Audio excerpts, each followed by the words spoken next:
اگر آپ کو چھینک یا الٹی آ رہی ہو تو آپ اپنے انگوٹھے کو مٹھی میں مضبوطی سے دبائیں۔ اس سے آپ کی چھینک یا الٹی رک جائے گی۔ اگر آپ کو بھوک زیادہ لگتی ہو تو آپ کو چاہیے کہ زیتون کے تیل کی خوشبو سونگھ لیں۔ اس سے آپ کو بھوک نہیں لگے گی۔ کھانا کھا کر نہانے سے آپ کی جان کو خطرہ ہو سکتا ہے، کیونکہ اس سے انسان کے خون کی روانی تیز ہو جاتی ہے۔ دودھ میں آدھا چمچ ہلدی مکس کر کے پینے سے خشک کھانسی سے نجات ملتی ہے۔ رات کو موزے پہن کر نہیں سونا چاہیے، اس سے بلڈ پریشر ہائی ہو جاتا ہے اور اس سے پیروں کے کینسر کا بھی خطرہ ہو سکتا ہے۔ اگر آپ روزانہ انار کا جوس پیتے ہیں تو اس سے آپ کی جلد صاف ہو جاتی ہے اور آپ کو دانوں سے نجات ملتی ہے۔ کھانا کھانے کے بعد اگر کوئی موسمی پھل کھا لیا جائے تو اس سے دانتوں پر میل نہیں رہتی۔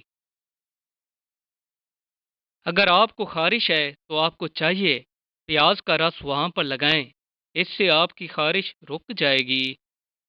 ناریل کا پانی پینا جوڑوں کے درد کے لیے مفید ہے۔ موزوں پر اگر جوتوں کی پالش لگ جائے تو سہاگا ملنے سے داغ دور ہو جاتا ہے۔ اگر آپ صحت مند رہنا چاہتے ہیں تو کھانے میں ایک چٹکی کلونجی کا استعمال کر لیا کریں۔ صبح نہار منہ نیم گرم پانی میں ایک چمچ شہد ڈال کر پی لینے سے موٹاپے سے نجات مل جائے گی۔ اگر سردیوں میں آپ کے ہونٹ پھٹ جاتے ہیں تو آپ کو چاہیے کہ ہونٹوں پر گائے کا کچا دودھ لگائیں، آرام ہوگا۔ اگر آپ کو فریج میں ساگ رکھنا ہو تو آپ کو چاہیے کہ فریج کے نیچے کپڑا بچھا دیں، پھر ساگ رکھیں، اس سے ساگ خراب نہیں ہوگا۔ جو لوگ صبح سورج نکلنے سے پہلے ہاتھ منہ دھو لیتے ہیں ان کا دن اچھا گزرتا ہے اور ان کے چہروں پر رونق رہتی ہے۔ اگر کسی مریض کو ہوش نہ آ رہا ہو تو اس کے ناک میں پیاز کے چند قطرے ڈال دیں، اس سے اس کو ہوش آ جائے گا۔ اگر آپ کے دانتوں سے خون آتا ہو تو آپ نے انار کے پھول ہلکے سائے میں سکھا کر پیس لیں اور دانتوں پر لگائیں، اس سے آپ کا خون رک جائے گا۔ اگر آپ کو سر میں جوئیں ہوں تو آپ کو چاہیے کہ سر میں پیاز کا رس لگائیں، اس سے آپ کی جوئیں ختم ہو جائیں گی۔ برتنوں سے انڈوں کی بدبو دور کرنے کے لیے ڈبل روٹی سے برتنوں کو صاف کر لیا کریں، اس سے انڈے کی بو ختم ہو جائے گی۔ نیم کے پتے پیس کر بالوں میں لگانے سے چہرے کے دانے ختم ہو جاتے ہیں۔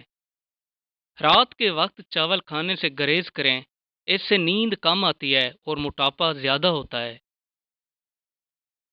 اگر آپ کو نیند آ رہی ہو تو آپ کو چاہیے کہ اپنی سانسوں کو روک لیں اور پھر چھوڑ دیں، اس سے آپ کی نیند اڑ جائے گی۔ اگر آپ کو بار بار پیشاب کا کوئی مسئلہ آتا ہے تو آپ نے کھانے کے بعد دار چینی کچھ مقدار میں کھا لینی ہے۔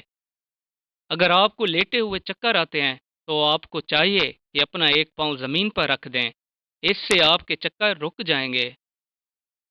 پالک کھانے سے پٹھے اور ہڈیاں مضبوط ہوتی ہیں۔ کافی پینے والے دمے اور سانس کی بیماری سے دور رہتے ہیں۔ لہسن کا رس نمک کے ساتھ پینے سے پیٹ کے درد سے نجات مل جاتی ہے۔